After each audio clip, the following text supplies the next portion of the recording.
Hello, in front of me I've got Mazda CX-3. In this video I'll show you how to measure engine oil level.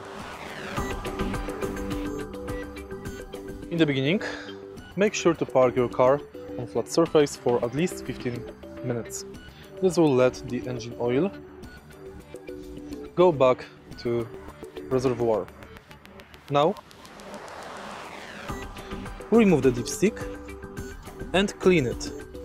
After cleaning the dipstick, place it back, then remove it and check engine oil level right here.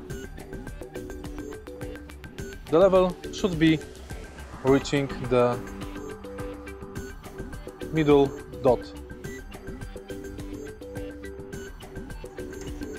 If you find this video helpful, please leave a like, comment and subscribe.